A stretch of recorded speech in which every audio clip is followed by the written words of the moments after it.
성경 말씀 읽겠습니다.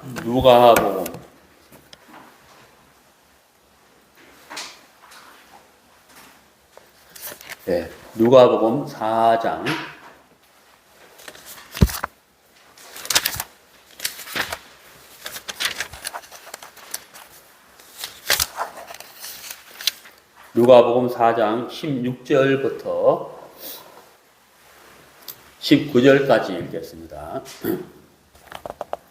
예수께서 그 자라나신 곳 나사렛에 이르사 안식일에 자기 규례대로 회당에 들어가사 성경을 읽으려고 서심해 선지자 이사야의 글을 드리거늘 책을 펴서 이렇게 기록한 데를 찾으시니 곧 주의 성령이 내게 임하셨으니 이는 가난한 자에게 복음을 전하게 하시려고 내게 기름을 부으시고 나를 보내사 포로된 자에게 자유를 눈먼 자에게 다시 보게 함을 전파하며 눌린 자를 자유케 하고 주의 은혜의 해를 전파하게 하려 하심이라 하였더라. 19절 말씀까지 읽었습니다. 오늘은 이 본문 19절에 있는 대로 주의 은혜의 해에 대해서 같이 말씀 나누도록 하겠습니다. 여기 이제 주의 은혜의 해 이렇게 되는데 이 주의 은혜의 해가 무슨 뜻이냐면은 희년이란 뜻이에요. 희년. 희망할 때 있잖아요. 희년이란 뜻인데 이 희년이 뭐냐면은 우리가 성경에 보면은 안식일이라고 있어요. 안식일.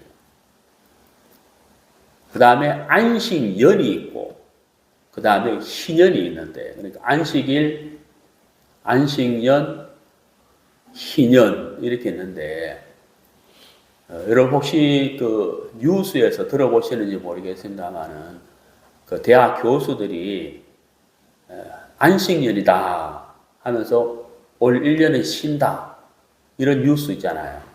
그게 무슨 말이냐면은 우리 한국에는 원래 없는 건데 성경에 있는 건데 안식일은 일주일에 하루를 쉬는 거예요. 그 성경에서 말하는 안식일은 금요일 해지는 시각부터 토요일 해질 때까지가 안식일이에요. 하루 쉬는 거예요. 우리가 이제 그 사람들하고 대화할 때 혼돈 쓰는 게 뭐냐면은 예를 들어서 12월 3일 오늘 1, 2, 3일 12월 3일이면 수요일이죠. 수요일 맞나요? 그리고 이번 주 수요일이라 그래야 되잖아요. 이번 주 수요일 그래요. 어떤 사람은 다음 주 수요일이라 그래요. 그럼 서로 대화가 안 맞잖아요. 이번 주 수요일, 다음 주 수요일. 이번 주 수요일이라고 말하는 사람은 한 주의 시작을 일요일로 생각하는 사람이고 12월 3일을 다음 주 수요일이라고 말하는 사람은 한 주의 시작을 월요일로 생각하는 사람이거든요. 그 저는 항상 광고할 때 이번 주 수요일 이렇게 말하거든요. 왜냐하면 한 주의 시작은 일요일이 맞아요. 한 주의 시작을 월요일로 생각하는 사람은 잘못 알고 있는 거거든요. 이해가시죠? 그래서 아무튼 이제 안식일은 금요일 해질 때부터 토요일 해질 때까지를 안식일이라고 해요. 안식일은 뭐냐면 6년, 1년, 2년, 3년, 4년, 5년, 6년 그 다음에 7년째가 됐을 때를 안식년이라 그래요. 성경에 안식일이 되면 모든 일을 하지 말고 나무도 하면 안 되고 신리 이상 걸어가서도 안 되고 불도 피우면 안 되고 그런 규정이 있어요. 그러니까 안식일이 뭐냐면 쉬어란 얘기예요. 올 하루는 오늘 하루는 푹 쉬어라. 이게 이제 안식일이에요. 안식년은 7년째가 되었을 때가 안식년인데, 안식년이 되면 종살이 하던 사람이 종에서 해방이 되고 빚도 탕감받는, 그것이 바로 안식년인데, 그 안식년에 7번이면 7, 7이 49, 49년이잖아요. 그리고 50년째가 되는 해가 희년이라고 그래요. 희년. 그 희년이 되면은 구약 성경에 보면은 제사장들이 수양의 뿔을 가지고 나팔을 불어요. 나팔을 불면서 희년이다 하고 공포를 하거든요. 그 희년이다 하고 공포를 하게 되면은 모든 종들이 종에서 해방이 되고 빚도 탕감받고, 그 다음에 이제 내가 돈이 없어서 땅을 주인에게 주었는데 그 빚을 못 갚아서 땅을 빼앗겼으면 땅도 돌려받는, 이게 희년이에요. 우리나라 대학에서도 교수 안식년 제도 뭐 이렇게 있거든요. 6년 근무하고 1년은 푹 쉬면서 월급 받는 거. 이걸 안식년 제도라고 그래요. 이게 성경에서 나온 건데, 그래서 여기 이제 누가복음 4장 19절에 주의 은혜의 해를 전파하게 하려 하심이라 라고 되는데, 예수님께서 이제 성경을 읽으셨어요. 성경을 읽으셨는데 그 내용이 뭐냐면은 이사야 성경인데, 내용이 뭐냐면 18절에 보면은 가난한 자에게 복음을 전하고 이렇게 되어 있죠. 그 다음에 포로된 자에게 자유를 전하고, 그 다음에 눈먼 자를 다시 보게 하고, 그 다음에 눌린 자를 자유케 한다 하는 내용을 읽으셨는데, 이걸 한마디로 말하면 주의 은혜의 해다, 희년이다. 그래서 이 희년, 주의 은혜의 해는 희년을 말하는데, 희년이 되면 종살이 하던 사람이 종에서 해방이 되는 거예요. 자유를 얻는다는 거죠. 자유. 그 다음에 이제 빚진 자가 빚이 탕감되고, 눌린 자가 자유를 얻게 되고, 돈이 없어서 땅을 이렇게 빼앗긴 사람은 땅을 도로 찾게 되는, 이게 이제 희년이라는 거예요. 그래서 이 희년, 주의 은혜의 해, 희년이 되면 제일 좋은 사람이 누구 계세요? 바로 종살이 하는 사람이라, 종이 제일 좋겠어요. 왜냐하면 희년이 되면 종에서 해방이 되어버리잖아요. 종이 아니고 자유를 얻게 된다는 거예요. 그래서 희년을, 종살이 하는 사람은 희년을 이제 기다리겠죠. TV 드라마, 영화 같은 데 보면은 조선시대 때 큰 이제 대감댁에 하인들이 나오잖아요. 근데 한 번씩 드라마 보면은 그 하인이 뭐 잘못한 것도 없는데 이렇게 사람을 막 때려서 막 죽이기도 하고, 또 그 몸종이 결혼을 내가 자식을 놓으면 자식도 종이 되고, 그 자식이 또 자식을 놓으면 또 자식도 종이 되고, 그런 거 있잖아요. 그런 이제 드라마 이렇게 보면은, 정말 그때 그 종살이 하는 사람들이 굉장히 억울했겠다 싶어요. 어디 가서 하소연 할 수도 없고, 또 그때는 또 양반은 또 죄를 지어도 죄가 아니라 하는 그런 말도 안 되는 이제 그 시대가 있었는데, 그 종살이 할 때 막 억울하고 춥고 제대로 못 먹고, 뭐 어떤 빌미를 잡아가지고 억울하게 누명을 씌워서 사람을 죽이기도 하고 그랬으니까, 정말 그때 그 노예 제도가 있을 때, 그 조선시대 때 종살이 하던 사람들이 얼마나 정말 그 마음고생도 많이 했고, 억울한 일도 많았겠나라는 생각을 해봐요. 근데 예수님께서 2000년 전에 살아계실 때 유대인들에게 이렇게 말씀을 전하면서 한 번은 어떤 말씀을 전하셨느냐 하면은 너희들은 다 종이다 라는 말씀을 이렇게 전했어요. 그 말씀을 들은 유대인들이 무슨 소리 하느냐, 우리가 종된 적이 없다. 우리는 참 자유하다. 우리 아브라함이 조상이고 그 아브라함이 우리는 후손인데 우리는 정말 참 자유하고 다른 사람의 종된 적이 없는데 왜 우리를 보고 종이라고 하느냐 라고 이제 대꾸를 하거든요. 그 예수님은 유대인들 보고 너희들은 다 종이다 하는데 그 말씀을 들은 유대인들은 우린 종사를 해본 적이 없다. 우린 종이 아니다. 우린 참 자유롭다. 라고 말을 하는 거예요. 그러니까 이제 대화가 안 되는 거죠. 근데 이제 예수님이 그 유대인들을 보고 너희들은 다 종이다. 라고 한 것은 어떤 의미냐면은 바로 죄에 종된 사람들이다. 라는 것을 말씀하는 거거든요. 자, 우리가 성경을 한번 찾아봅시다. 요한복음 8장. 요한복음 8장.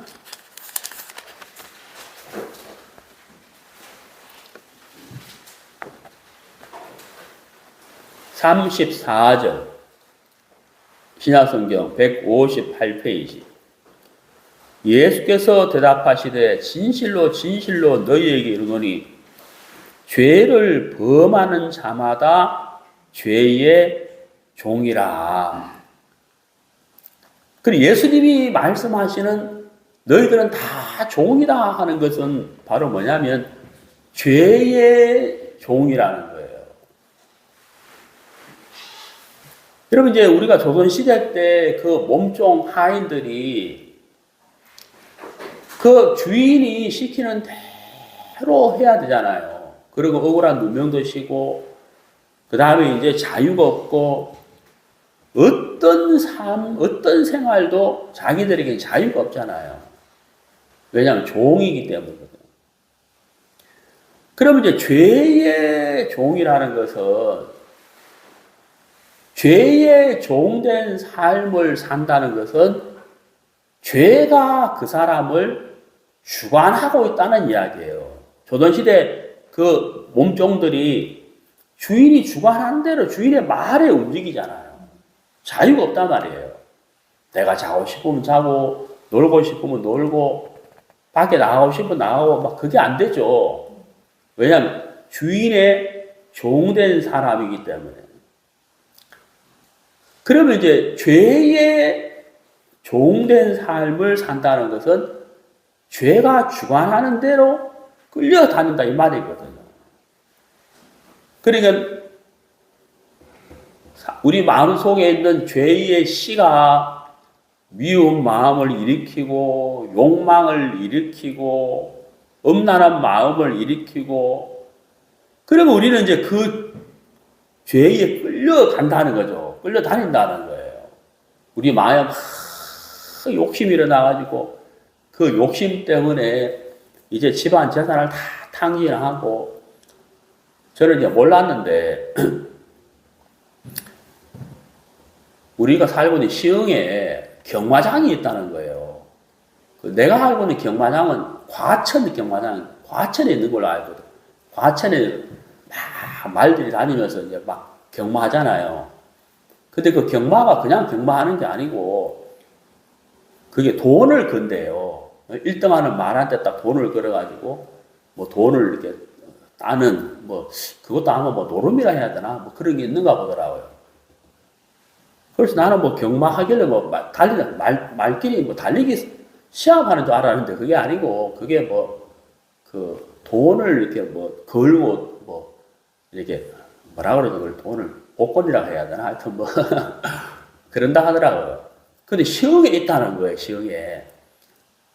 그래가지고 시흥에 경마장이 있을 리가 없는데 알고 보니까 그 시흥시 우리 그 정왕동에 경마장이 있다. 그래서 경마장이 여기 어딨냐 하니까 건물을 하나 가리켰는데 제가 그 건물을 매일 왔다 갔다 하는데 그 건물 이제 4층인가 5층에 가면 경마장이 있다는 거. 그 내가 사는 경마장 말이 이제 달리는 막 경마장이거든. 그 큰 운동장이 있어야 되는데 저 건물 안에 무슨 경마장이 있냐 하니까 그 과천에 경마장 그 말들이 달리면 그걸 TV로 중계를 한대요. 중계를 해가지고 스크린으로 보면서 이제 이렇게 뭐 그걸 노름이라 해야 되나 뭐라 해야 되나 하여튼 뭐 그걸 모르겠네 하여튼 몇 번 말에 돈을 건다는 거죠. 뭐 하여튼 그 복권이라 해야 되나 뭐라 해야 되나 모르. 그래가지고 이제 한다는 거예요. 그래가지고 이제 제가 아는 사람이 자기 아는 사람 이야기하는데 거기 가가지고 평생 번 돈을 다 날려버렸다는 거예요. 그게 이제 뭐냐면 욕심이라는 거예요. 욕심, 욕망. 근데 그 사람이 그걸 그래 하고 싶어서 한 게 아니고 그 사람이 이제 끌려간 거잖아요. 경마장으로 끌려갔다는 거. 그 끌려간 이유가 뭐냐면 그 사람 마음속에 이제 욕심이 끌려가요. 일 안 하고 돈 벌려는. 예? 이 아주 나쁜 마음이죠. 근데 그 사람이 그 나쁜 마음을 갖고 싶어 가진 게 아니고, 여기 보세요. 요한복음 8장 34절에, 잘 보세요. 예수께서 대답하시되 진실로 진실로 너희에게 이르노니 죄를 범하는 자마다 뭐라고 되어 있습니까? 죄의 종이라 이렇게 되어 있단 말이에요. 죄의 종인 거예요. 그러니까 죄에 끌려다닌다는 거예요. 네? 죄가 힘이 세거든요. 죄를 이길 수 있는 사람은 지구상에 단 한 명도 없어요. 죄가 힘이 굉장히 세단 말이에요. 그 죄의 힘이 있어요. 힘. 그래서 막 그 돈을 벌어야 되겠다. 일 안 하고 돈 벌어야 되겠다는 그 욕망을 막 일으키면 그 욕망이 잡혀가지고 그 경마장으로 끌려간다는 거예요. 그게 죄의 종이라. 그 다음에 우리 마음에 이제 미운 마음이 막 일어나가지고 그 미운 마음에 끌려가지고 막 사람끼리 싸우고 다투고 전쟁하고 막 그러잖아요. 그래 예수님이 유대인들 보고 너희들은 다 종이다. 우리가 종 된 적이 없는데 무슨 말 하느냐. 너희들은 죄의 종이야 라고 이야기하는 거예요. 그러니까 이제 이 유대인들이 실제로는 죄를 짓고 죄에 끌려다니는 삶을 사는데 예수님이 그걸 이야기한 거죠. 너희들이 바로 죄의 종이다. 그 죄의 종에서 해방이 돼야 된다. 여러분 그 요한복음 8장 32절을 보세요. 진리를 알지니 진리가 너희를 자유케 하리라. 이거 아주 유명한 말씀이잖아요. 우리나라 연세대학교 정문에 큰 돌에다가 이걸 새겨놨는데 교회 안 다니는 사람도 이 말씀 너무 잘 알죠. 진리가 너희를 자유케 하리라. 오늘 읽은 본문에 주의 은혜의 해, 이게 뭐냐면 희년이거든, 희년. 예수님이 자유를 선포하러 오셨다. 그 희년이잖아요. 근데 여러분 여기에 내가 자유를 얻고 싶다고 해서 자유를 얻는 게 아니에요. 요한복음 8장 32절 말씀 다시 한번 보세요. 진리를 알지니 진리가 너희를 자유케 하리라 그랬잖아요. 이 말씀 자세히 보면은 내가 자유롭고 싶다고 해서 자유를 얻고 자유케 되는 게 아니고 분명히 앞에 뭐라고 되어 있느냐면 진리가 이렇게 되잖아요. 진리가 너희를 자유케 하리라. 그러니까 내가 자유케 되고 안 되고는 나에게 달려있는 게 아니고 무엇에 달려있어요? 진리에 달려있다는 진리. 진리는 뭐예요? 예수 그리스도거든. 예수님 말씀하시기를 내가 곧 길이요 진리요 생명이니. 그러니까 예수님이 진리거든. 그러니까 예수님이 우리를 자유케 하리라 이렇게 됐다. 그러니까 내가 자유를 얻고 안 얻고는 예수님이 내게 자유를 주시느냐 안 주시느냐, 예수님이 우리를 자유케 하느냐 하지 않느냐, 예수님에게 달려있지 나에게 달려있는 게 아니라는 거예요. 우리는 우리 자신을 자유케 할 수 있는 능력이 없어요. 왜? 우리는 죄의 종인 거예요. 죄의 종이기 때문에 예수님이 우리를 죄의 결박을 끊어주셔야 된다 이 말이에요. 죄에서 우리를 해방시켜 줘야 돼요. 예수님이. 그러지 않고서는 우리는 절대로 죄의 종에서 자유를 얻을 수 없다고 하는 거예요. 그래서 예수님에게 달려있다 하는 거거든요. 자, 여러분 우리가 그 성경 에스겔서 찾아보겠습니다. 구약 성경 에스겔서 37장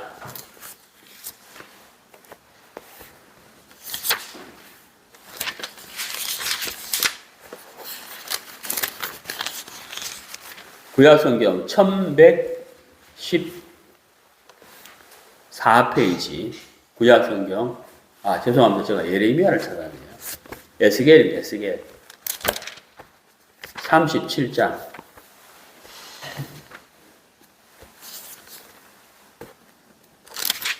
구약성경 1211페이지 에스겔 37장 1절 여호와께서 권능으로 내게 임하시고 그 신으로 나를 데리고 가서 골짜기 가운데 두셨는데 거기 뼈가 가득하더라. 나를 그 뼈 사방으로 지나게 하시기로 본즉 그 골짜기 지면에 뼈가 심이 많고 아주 말랐더라. 그가 내게 이르시되 인자야 이 뼈들이 능히 살겠느냐. 여러분 이게 참 도저히 이해가 안 되는 말씀인데 골짜기에 갔더니만은 마른 뼈가 가득 쌓여 있다는 거예요. 마른 뼈가 아주 말랐다는 거예요. 자, 이 마른 뼈가 있다는 거예요. 근데 여러분 여기 뭐라고 되어 있느냐면 이 뼈가 능히 살겠느냐 하고 물었다는 거예요. 이 말 자체가 말이 안 되죠. 왜냐하면 뼈가 어떻게 살아요? 뼈가 그렇잖아요. 뼈가 살 수 없죠. 근데 여러분 그거 보세요. 3절 다시 보세요. 그가 내게 이르시되 인자야 이 뼈들이 능히 살겠느냐 하시기로 내가 대답하되 주 여호와여 주께서 아시나이다. 또 내게 이르시되 너는 이 모든 뼈에게 대언하여 이르기를 너희 마른 뼈들아 여호와의 말씀을 들을지어다. 이게 말이 안 되죠. 뼈가 어떻게 말씀을 들어요? 뼈가. 응? 그럼 5절 보세요. 주 여호와께서 이 뼈들에게 말씀하시기를 내가 생기로 너희에게 들어가게 하리니 너희가 살리라. 야, 이거 진짜 도저히 이해가 안 가는 말씀이죠. 뼈가 어떻게 살아요? 뼈가. 여러분 여기서 말하는 이 마른 뼈는 뭘 이야기하냐면요. 누구를 이야기하냐면 우리가 이스라엘 역사를 보면 이스라엘이 바벨론에 70년 동안 포로 생활을 해요. 여기서 말하는 마른 뼈는 바로 70년 동안 포로 생활하는 이스라엘을 말하는 거예요. 이스라엘 백성들을. 이해가시죠? 뼈가 아니고 이스라엘 백성들을 보고 말하는 거예요. 그러니까 이 뼈가 능히 살겠느냐 하는 이 말은 무슨 말이냐면 70년 동안 포로 생활하는 이스라엘 백성들이 바벨론에서 해방이 된다 이 말이거든요. 이해가시죠? 자, 거기서 에스겔서 37장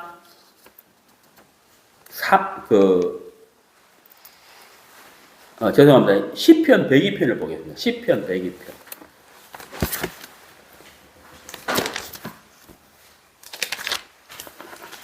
시편 102편. 구약성경 876페이지. 시편 102편 21절. 21절. 여호와의 이름을 시온에서 그 영예를 예루살렘에서 죄송합니다. 20절이에요. 20절. 시편 102편 20절. 구약성경 876페이지. 이는 갇힌 자의 탄식을 들으시며 죽이기로 정한 자를 해방하사. 여기 보세요. 죽이기로 정한 자 이렇게 돼 있죠. 이게 뭐냐면 이스라엘의 죄송합니다. 바벨론에 포로된 자를 말하는 거예요. 죽이기로 선포된 정한 자를 해방하사. 여러분, 마른 뼈가 어떻게 살아나겠어요? 절대로 살아날 수 없거든요. 근데 인자야 이 뼈가 살겠느냐? 주께서 아시나이다. 마른 뼈들아 하나님의 말씀을 들을지어다. 그 마른 뼈에 생기가 들어가서 인대와 힘줄이 살아나고 뼈와 뼈가 연결돼가지고 이 뼈가 살아난다는 거예요. 그건 바로 70년 동안 포로 생활하던 이스라엘 백성들이 포로에서 해방이 되어서 자유를 얻게 된다 하는 내용이거든요.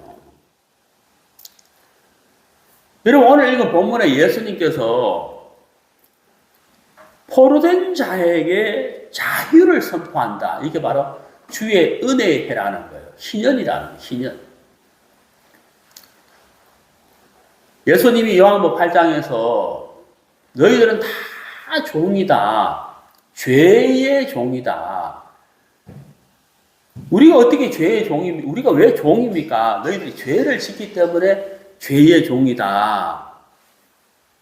여러분, 지금 우리가 이 시대를 살아가는 우리도 내가 죄를 짓고 싶어서 죄를 짓는 것이 아니고 죄악 가운데 태어났기 때문에 그 죄의 씨로 인해서 죄의 힘이 우리 모든 인생에게 적용을 해가지고 죄를 짓는다는 거예요. 그래서 죄의 종이라는 거예요. 내가 먹고 싶으면 먹고 자고 싶으면 자고 내가 운동하고 싶으면 운동하고 내 마음대로 사는 것 같지만은 사실은 모든 사람들이 죄의 종된 삶을 산다는 거예요. 그러니까 진정한 자유는 뭐냐면 죄에서 해방이 되는 게 진정한 자유고 죄의 결박이 끊어지는 것이 바로 죄에서 자유를 얻는 것이에요. 그래서 진정한 자유는 죄의 종된 삶을 사는 것이 아니고 의의 종된 삶을 사는 것이다. 하나님의 종된 삶을 사는 것이다 하는 것을 말씀드릴 수가 있는 거예요. 자, 우리 시편 130편 봅시다.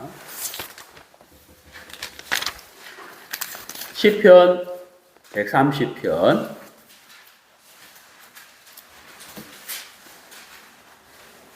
3절.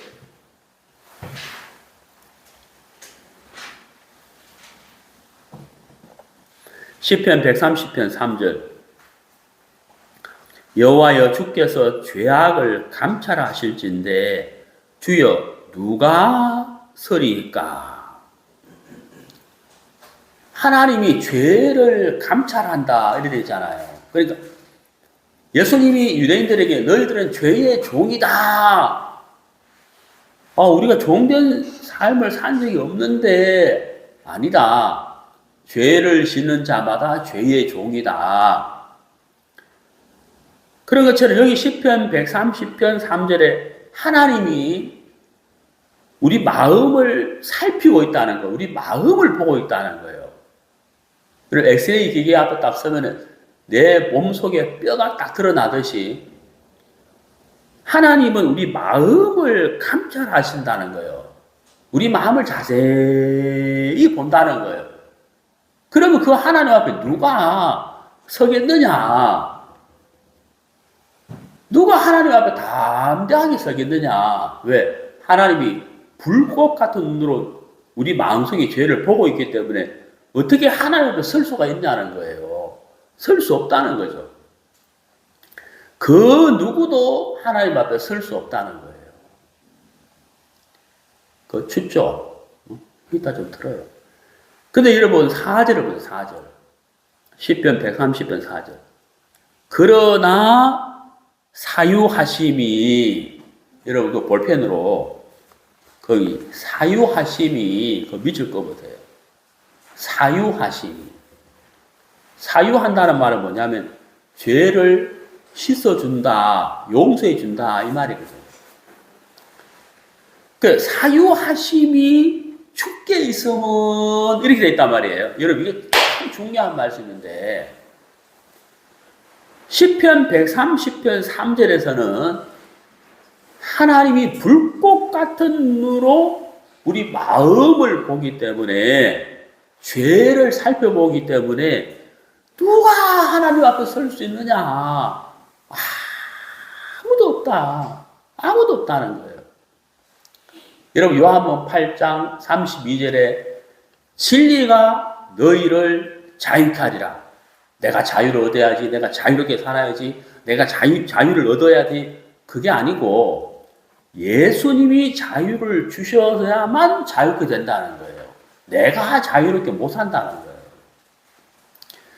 그와 똑같이 이 시편 130편 3절에 하나님의 불꽃 같은 눈으로 우리 죄를, 우리 마음을 다 보고 있기 때문에 내 마음의 죄가 하나님 앞에 드러나는데 누가 하나님 앞에 담대하게 자유롭게 설 수 있느냐? 설 수 없다는 거예요.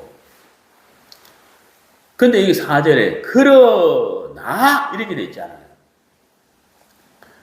사유하심이, 그러니까 죄를 씻어주시니 죄를 용서해 주시는 것이 하나님에게 있다.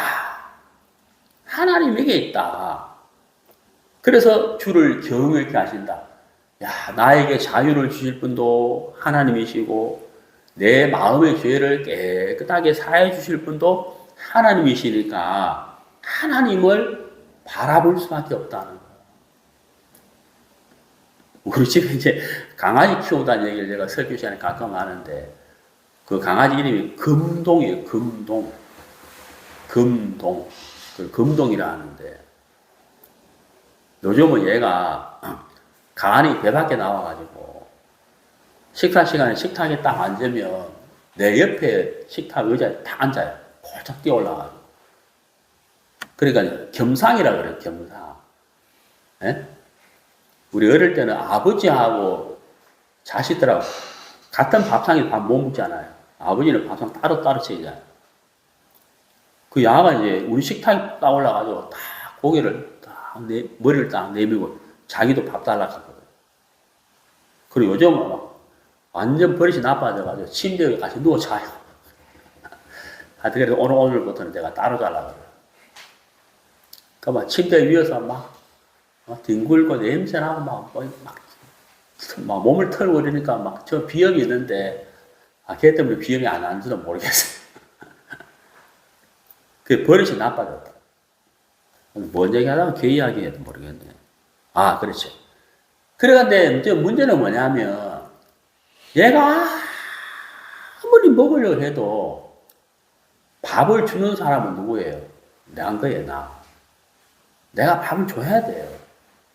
그럼 얘는 막 산책 나가고 싶은데 우리가 외출 나갈 옷 딱 갈아입고 막 다 쫓아와서 막 쳐다보고도 자기 좀 데려가라고 하는데 데려가고 안 데려가고는 내한테 달려야 돼.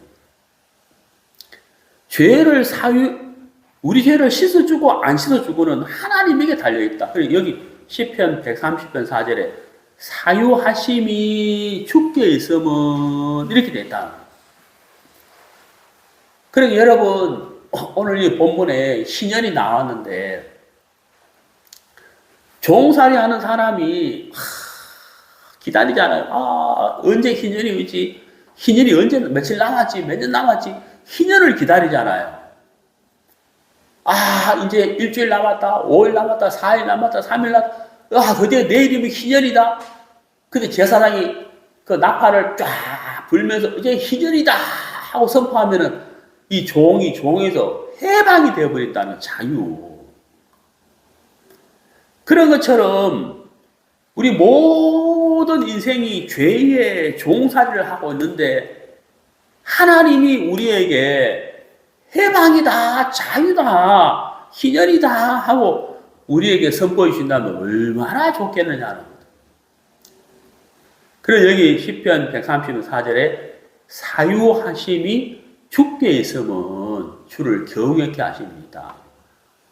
나를 죄에서 자유케 하실 분은 바로 하나님이시기 때문에 그 하나님을 우리가 바라본다 하는 것들. 자, 우리 성경 말씀 찾아보도록 하겠습니다. 로마서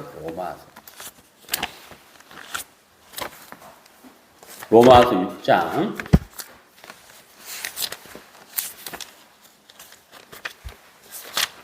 23절. 로마서 6장 23절. 죄의 싹은 사망이요. 이렇게 되어 있습니다. 자, 우리가 이제 이 죄를 씻어야 되는데, 죄에서 자유를 얻어야 되는데, 우리가 이 죄를 씻어야 되는데, 우리가 죄를 씻을 수 없으니까, 하나님이 우리의 죄를 씻어 주셔야 되잖아요. 하나님이 우리의 죄를 씻어 주셔야 되는데, 죄를 씻으려면 하나님이 두 가지의 공식, 법칙이 있어요. 공식과 법칙이 있다는 거예요. 그게 바로 뭐냐면 첫 번째, 로마서 6장 23절, 죄의 싹은 사망이다. 죄를 깨끗하게 씻으려면 반드시 죄값을 치러야 되는데 그 죄값이 바로 뭐냐면 죽음이라는 거예요. 죽음, 사망, 죽음이라는 거예요. 죄를 범하는 자마다 반드시 죽을지니라. 이 사망이 지불돼야 된다는 거예요. 죽어야 돼요. 그 다음에 이제 뭐냐면 여러분, 그 구약 성경 레위기를 보세요. 레위기 17장.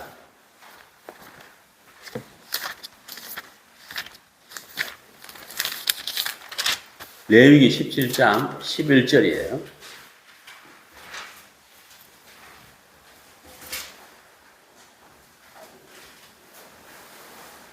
육체 구약성경 172페이지 레위기 17장 11절. 육체의 생명은 피에 있습니다. 내가 이 피를 너희에게 주어 단에 뿌려 너희의 생명을 속하게 하였나니 생명이 피에 있으므로 피가 죄를 속하느니라. 이게 속한다는 말은 씻어준다. 피가 죄를 씻어준다. 이렇게 돼 있잖아요. 자, 여러분 정리를 해봅시다. 우리 모든 인생은 죄의 종인데 우리를 죄의 종에서 해방을 시켜줄 수 있는 분은 바로 하나님이신데 하나님이 우리의 죄를 씻어주시기 위한 두 가지의 법칙이 있다는 거예요. 그 첫 번째가 뭐예요? 죄를 범하는 자마다 반드시 죽어야 된다. 죄를 씻기 위해서는 죽어야 된다는 거예요.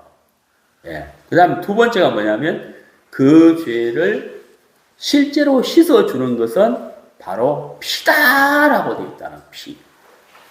피가 죄를 씻어준다라고 되어 있다는 거예요. 네, 여러분. 여기 두 가지를 꼭 기억하셔야 된다. 자, 우리 이제 그 창세기 4장을 한번 봅시다.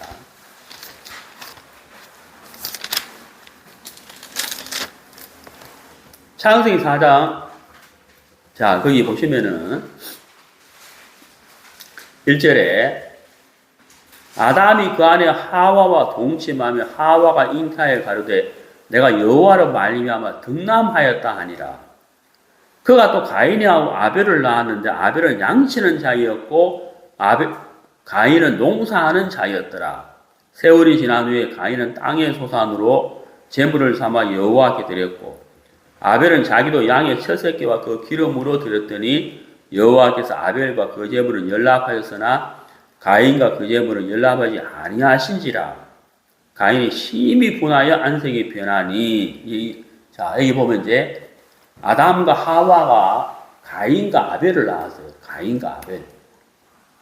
가인은 농사하는 사람이고 아벨은 양을 치는 사람이었는데 이 두 사람이 어느 날 하나님께 제사를 드리게 된 거예요. 가인은 이제 농사를 짓는 사람인데 땅의 소산을 하나님께 제물로 드리고, 아벨은 양의 처새끼와 이 양의 처새끼를 죽여서 양의 처새끼의 기름을 하나님께 제물로 드렸는데, 하나님이 이 가인과 가인의 제물은 받지 않고 아벨과 아벨의 제물을 하나님이 받으시는 거예요. 자, 이 이유가 뭘까요? 하나님이 가인과 가인의 제물은 받지 않고 아벨과 아벨의 제물을 하나님이 받으셨다는 거예요. 그 이유가 뭘까? 그 차이가 뭘까 하는 거예요. 여러분 잘 보시면은 제가 조금 전에 읽었던 로마서 6장 23절과 레위기 17장 11절 말씀, 하나님이 우리의 죄를 씻어줄 때 두 가지 법칙. 첫 번째, 죄를 지은 자마다 죽어야 한다. 사망이 사망. 두 번째, 죄를 씻어주는 것은 피라고 말씀드렸잖아요. 그 두 가지를 잘 생각해 보고 이 창세기 4장을 보시면 이게 쉽게 이해가 간다는 거예요. 자, 아벨의 제물을 보면은 양의 처새끼와 그 기름이라고 되어 있거든요. 무슨 말입니까? 양의 처새끼가 죽었다는 거예요. 그리고 양의 처새끼가 죽으면서 피가 흘려졌다는 거예요. 피를 흘렸다는 거예요. 이게 뭘 이야기하냐면 아벨의 죄를 대신 양이 죽었다는 걸 말하는 것이고, 그 양의 피 흘림이 이 피 흘림으로 말미암아 아벨의 죄가 씻어졌다는 것을 말하는 거예요. 아벨의 죄를 대신해서 양이 죽고 피 흘림으로 아벨의 죄가 씻어졌다는 것을 말하는 거거든요. 그런데 가인의 제물을 하나님 왜 받지 않았느냐 하면, 아벨도 죄인이고 가인도 죄인인데 가인의 죄를 씻어야 되는데 가인의 죄를 씻어줄 수 있는 죽음과 피가 없다는 거예요. 그러니까 하나님이 가인의 제물을 받을 수가 없다는 거거든요. 자, 여러분 여기 이제 이 이야기는 바로 무엇을 이야기하냐면은 아벨의 죄를 위해서 양의 처새끼가 죽고 피가 흘려졌다. 이것은 바로 무엇을 이야기하냐면 우리의 죄가 어떻게 씻어지는지를 말씀해 주는 예화라는 거예요. 예화. 그림자라는 거예요. 우리의 죄도, 우리가 다 죄의 종으로 살고 있는데 우리의 죄도 우리를 대신해서 누군가가 죽어야 된다는 거예요. 왜? 로마서 6장 23절. 죄의 삭은 사망이다. 죄를 범하는 자마다 죽어야 한다. 죄값을 치르기 위해서는 죽어야 된다는 거예요. 아벨의 죄를 대신해서 양의 처새끼가 죽었다는 거예요. 그리고 양의 처새끼가 피를 흘림으로 아벨의 죄가 씻어진 것처럼 우리의 죄도 그와 똑같다고 하는 사실인 거예요. 자, 여러분, 요한복음 3장 16절에 보면은 하나님이 세상을 이처럼 사랑하사 독생자를 주셨으니 이는 누구든지 저를 믿는 자마다 멸망치 않고 영생을 얻게 하려 하심이라. 하나님이 우리의 죄를 씻어주기 위해서, 우리를 죄에서 자유케 하기 위해서, 하나님이 우리에게 희년을 주기 위해서 주의 은혜의 해를 전파하기 위해서 우리에게 하나님이 누구를 보내주셨느냐 하면 예수님을 보내주셨다는 거예요. 예수님. 자, 여러분, 요한복음 1장을 보세요.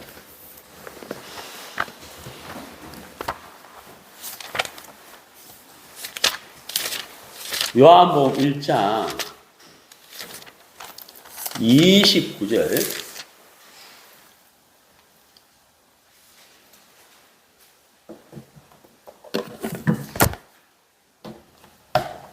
요한복음 1장 29절. 이튿날 요한이 예수께서 자기에게 나아오심을 보고 가로되 보라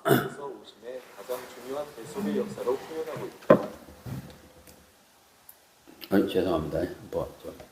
잘못 건드렸네. 요한복음 1장 29절.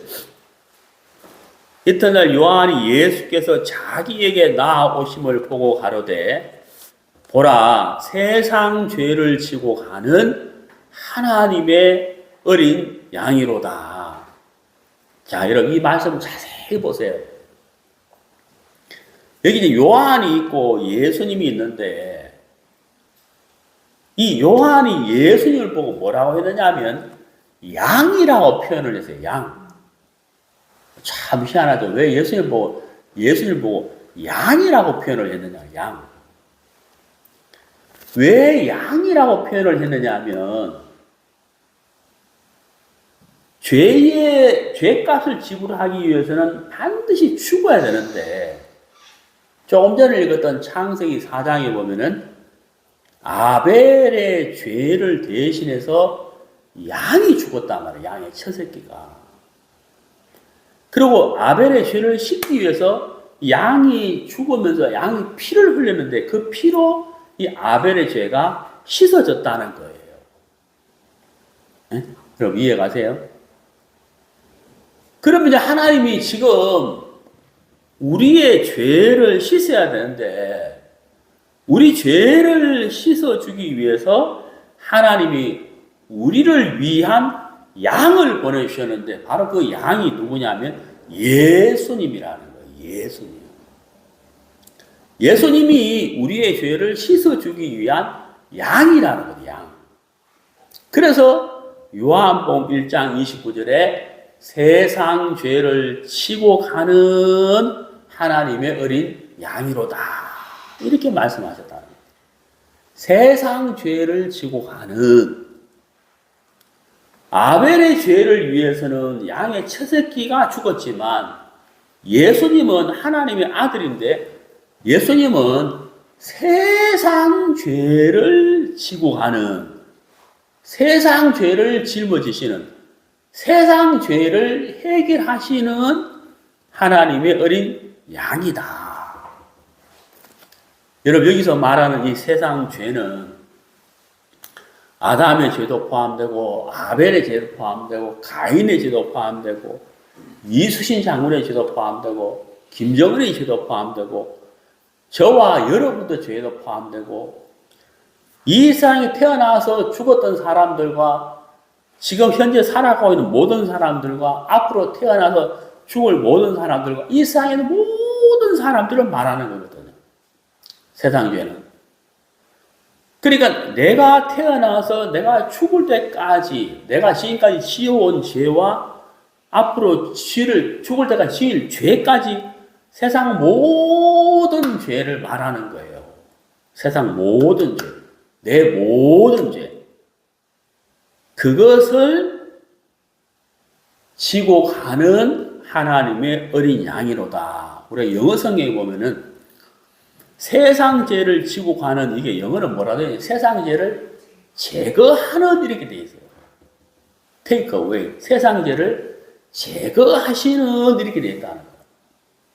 그 예수님은 세상 죄를 짊어졌다. 제거한다. 우리가 이해하기 쉽게 짊어졌다, 제거했다 같은 말인데 아무튼 예수님은 세상 죄를 제거하시는 짊어지신 어린 양이다. 내 모든 죄를 내가 태어나서 오늘까지 지은 죄와 오늘부터 앞으로 죽을 때까지 앞으로 지을 죄와 이 세상의 시작부터 이 세상이 끝날 때까지 이 모든 죄를 예수님이 제거하시는 하나님의 어린 양이로다. 그 예수님이 어떻게 제거하시느냐는 거예요. 어떻게.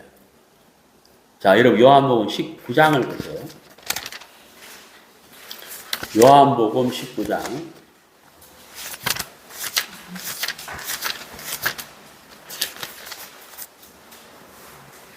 요한복음 19장 30절.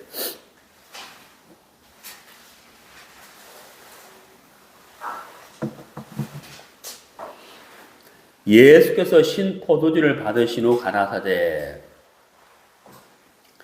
다 이루었다 하시고 머리를 숙이시고 영혼이 돌아가시니라. 여러분 예수님이 십자가에 못 박혀 있는데 로마 군사들이 긴 창으로 예수님의 옆구리를 푹 찔러가지고 예수님이 그 피를 다 쏟아냈어요. 그러면서 예수님이 돌아가셨다고.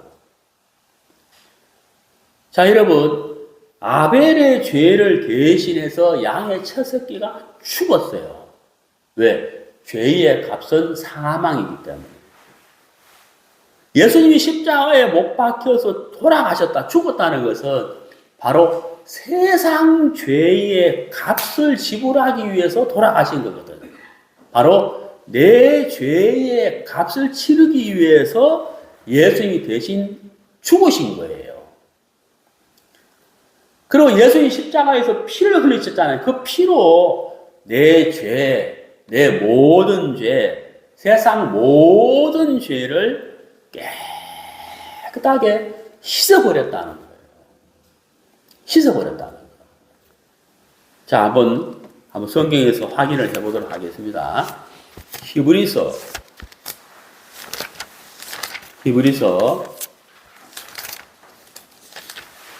9장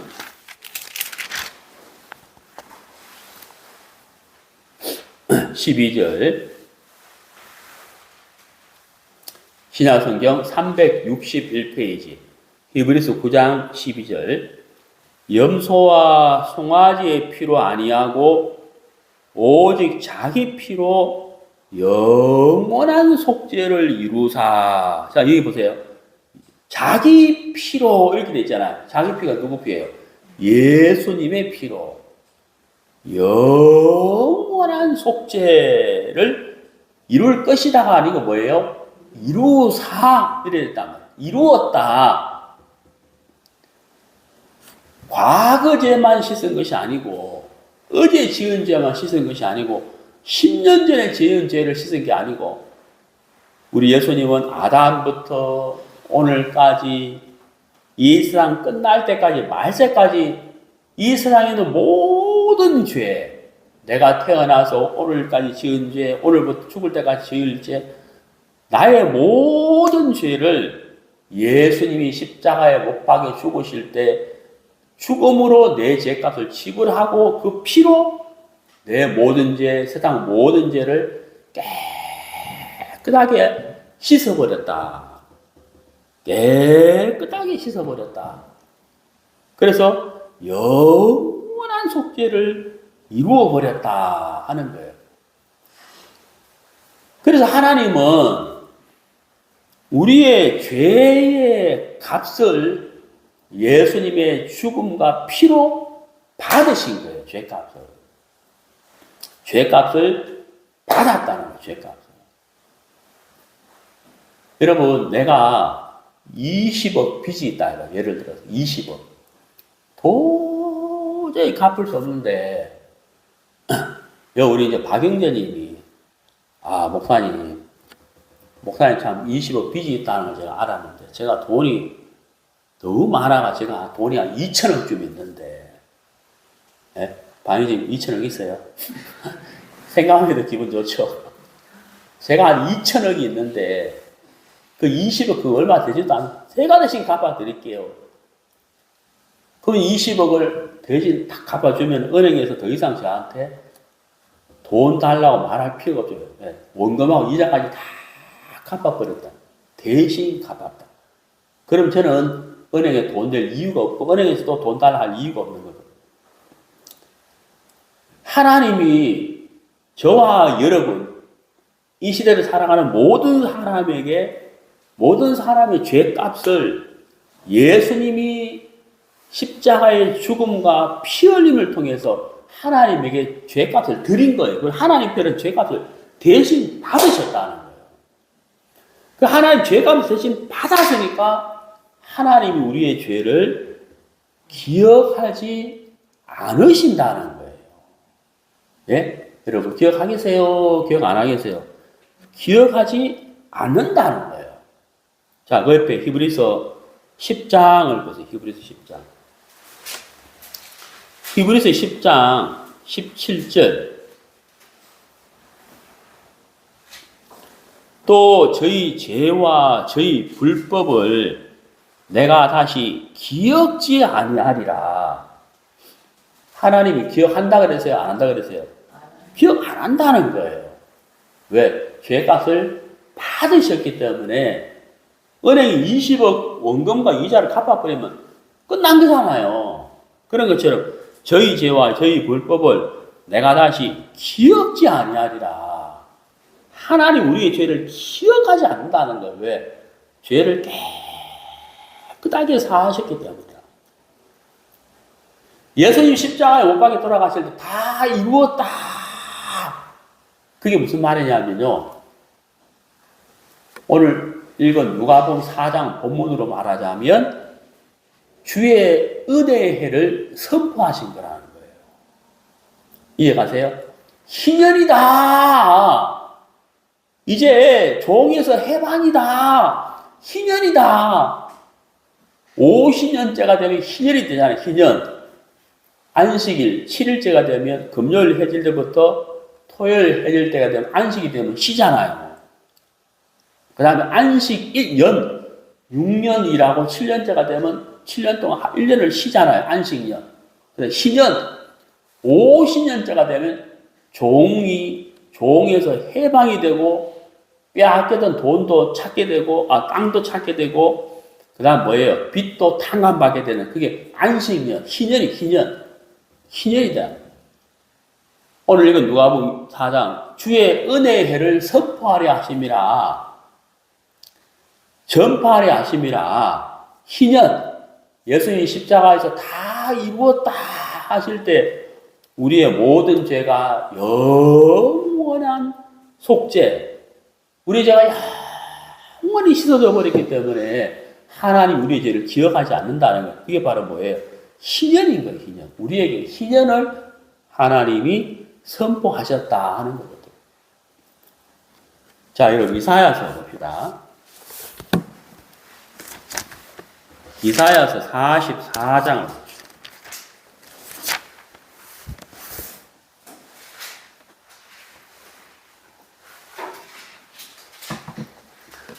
이사야서 44장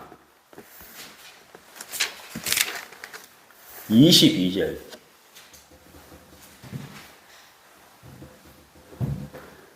내가 내 허물을 빽빽한 구름에 사라진 같이 내 죄를 안개에 사라진 같이 도말하였으니 너는 내게로 돌아오라. 내가 너를 구속하였음이니라.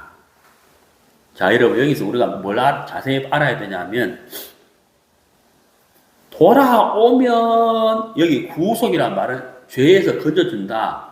죄를 씻어준다. 이 말이거든요.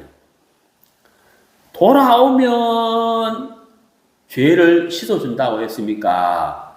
죄를 씻어 놓았으니까 돌아오라는 거예요. 무엇이 먼저입니까?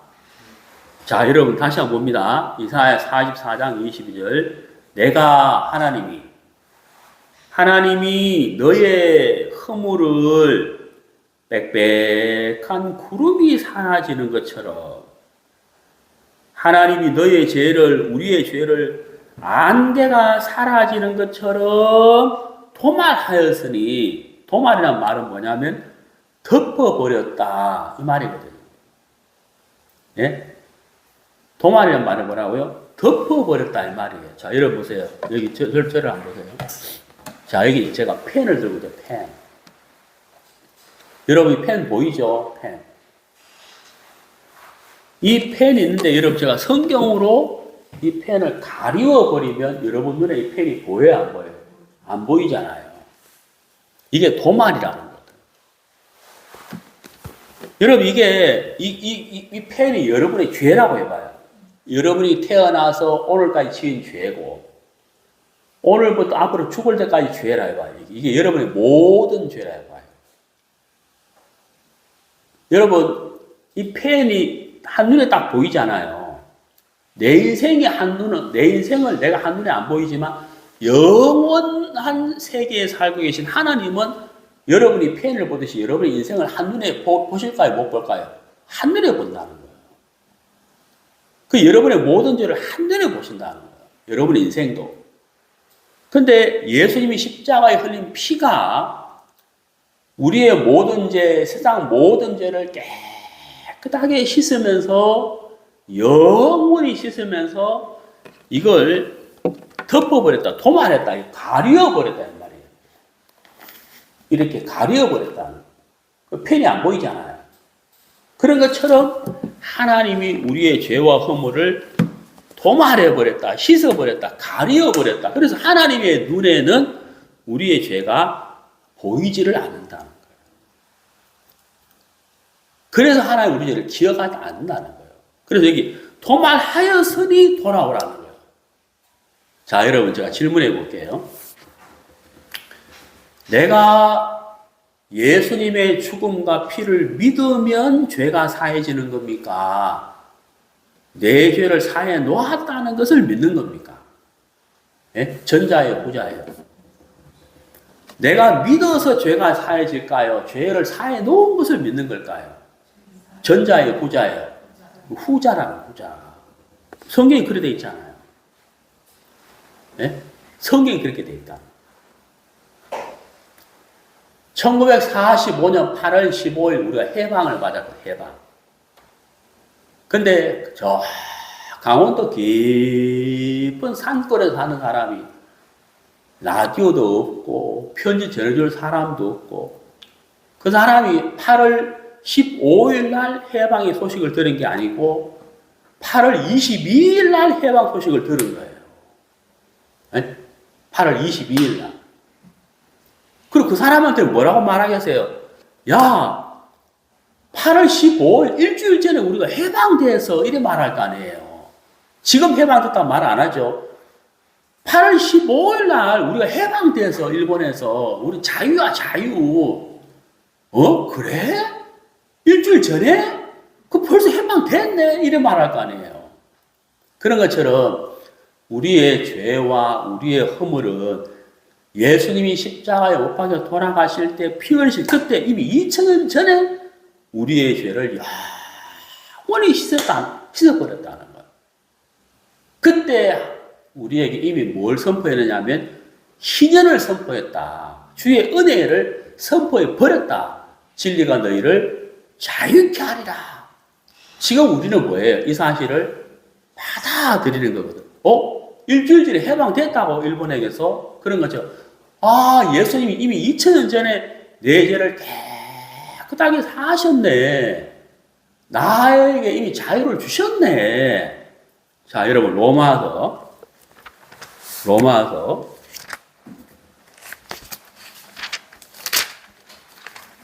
6장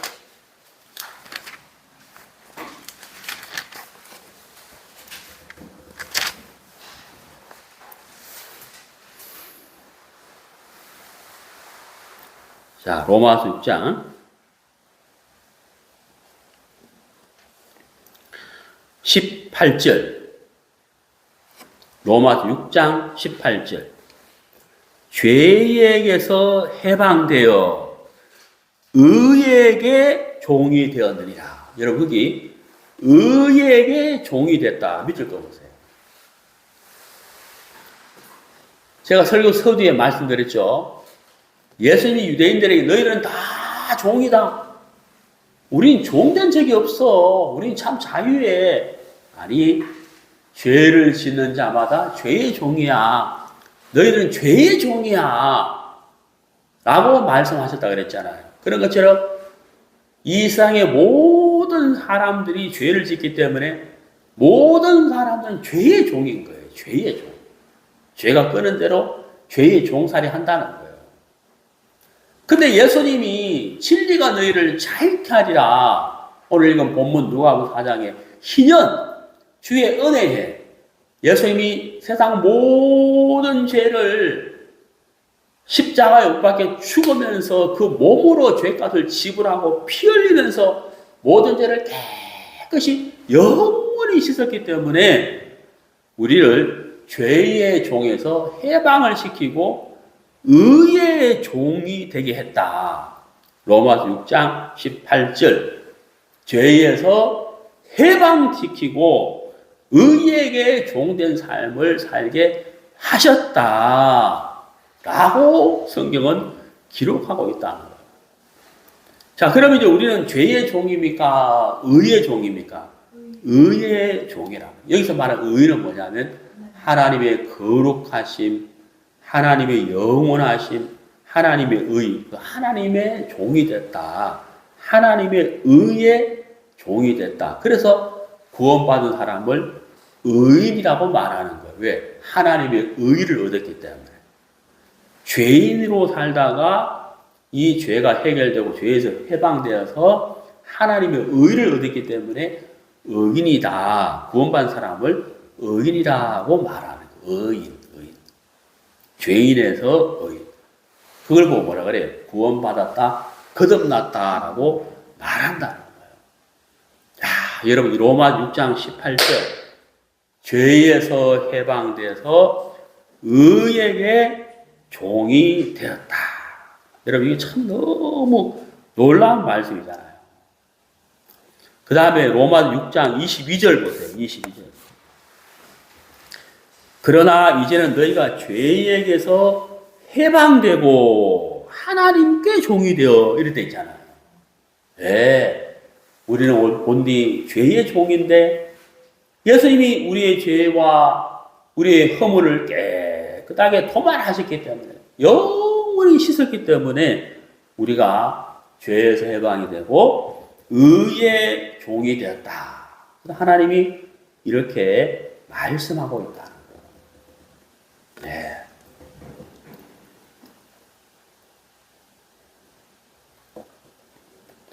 여러분 너무 놀랍잖아요.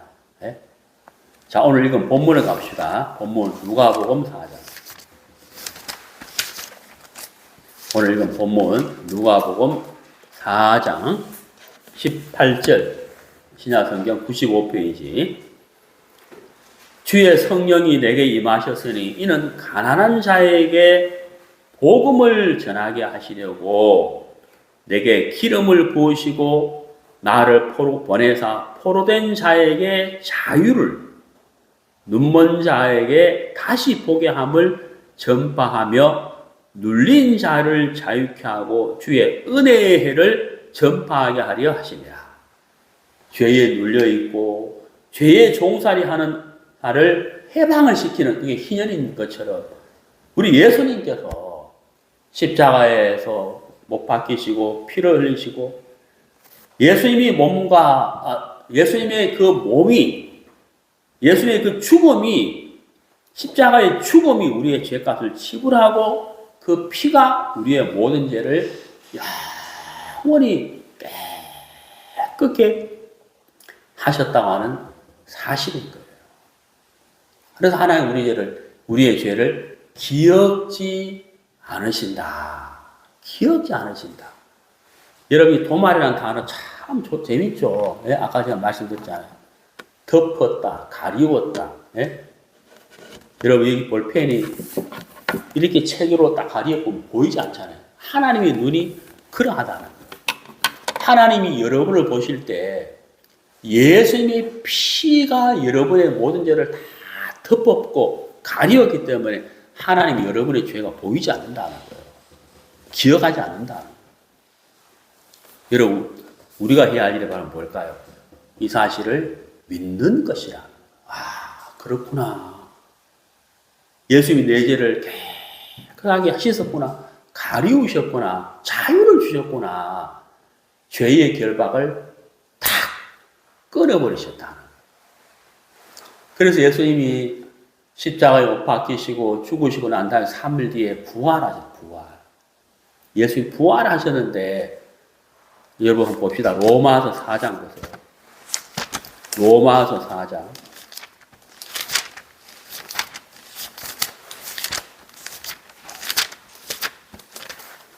(25절) 신약성경 로마서 4장 25절 신약성경 244페이지. 예수는 우리 범죄함을 위하여 내어줌이 되고, 여기 내어줌, 십자가에 내어줬다. 예수님은 우리의 범죄함, 우리의 죄 때문에 십자가에 못 박혀 돌아가셨고, 우리를 의롭다 하심을 위하여 살아나셨느니라. 예수님 부활하심으로 우리가 죄의 종에서 해방되고 의의 종이 됐다. 우리를 의롭게 하셨다. 그게 부활하셨다는 거예요. 부활하셨다. 그래서 하나님이 우리에게 영생을 선물로 주시는 것이거든요. 자, 여러분, 오늘 누가복음 4장 말씀 나누었는데, 하나님 우리에게 희년을 선포하셨다. 희년, 자유. 진리가 너희를 자유케 하리라. 예수님이 여러분의 모든 죄를 깨끗이 씻어졌다는 사실을 여러분 꼭 기억하시고 믿으시기를 바랍니다. 성경에 기록이 되어 있다는 성경. 네, 기도하겠습니다.